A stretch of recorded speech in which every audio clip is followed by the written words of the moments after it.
मैं जला हुआ राख नहीं, अमर दीप हूं, जो मिट गया वतन पर मैं वो शहीद हूं।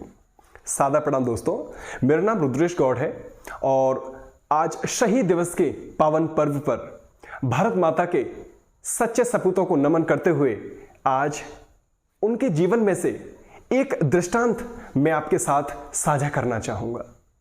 इस दृष्टांत का उद्देश्य युवा वर्ग के हृदय में गर्व, सम्मान और कर्तव्य की भावना को विकसित कर उन्हें एक श्रेष्ठ और एक आदर्श युवा बनाना मेरा उद्देश्य है।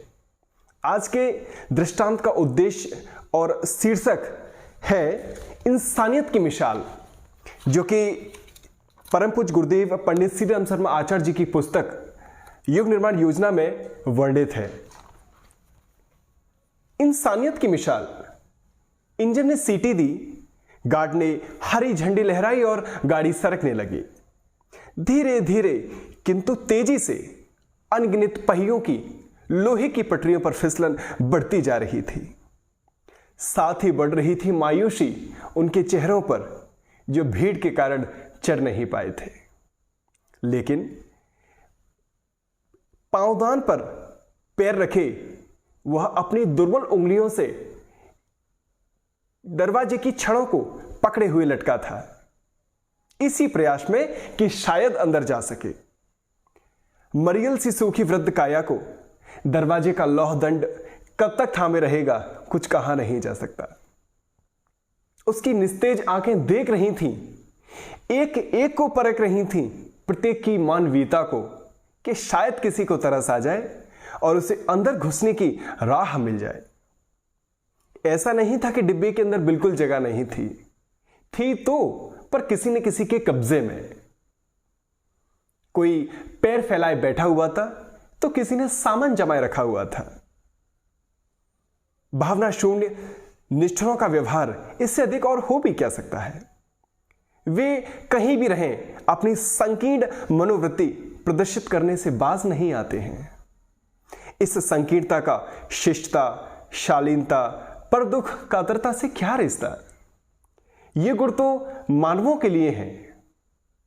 फिर रेल के कंपार्टमेंट में घुसे ये सब लोग कौन थे? होंगे कोई, पर कम से कम मानव तो नहीं है। बूढ़े की आंखें अभी निराश नहीं हुई थीं। वह ताक रही थीं, तलाश रही थीं किसी नेक इंसान को, जिसकी अपनी विशिष्टता परख रीति नीति हो, दुख पर कातरता।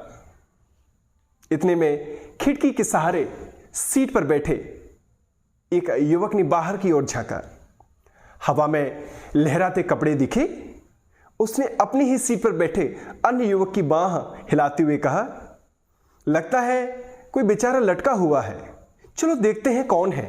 कहकर युवक उठा, अपने साथी को भी उठाया।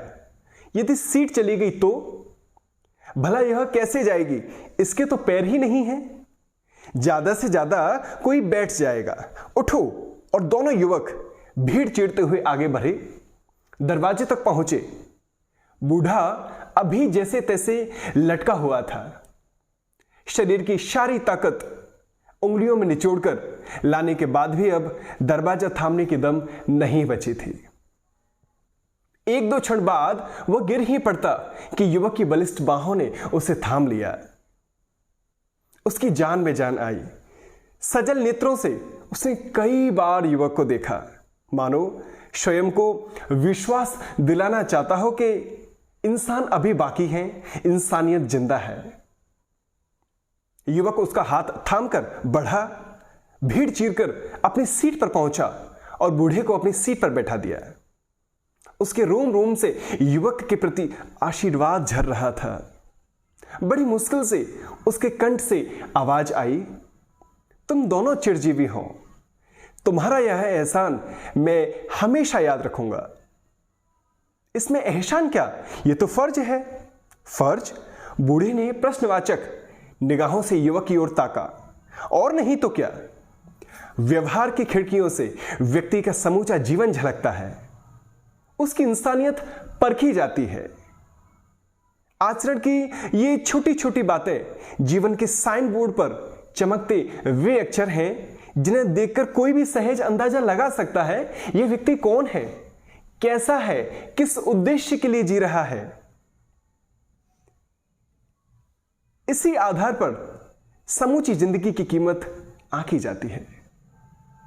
सम्मान, तिरस्कार, विश्वास, अविश्वास का मन इसी आधार पर तो बनता है।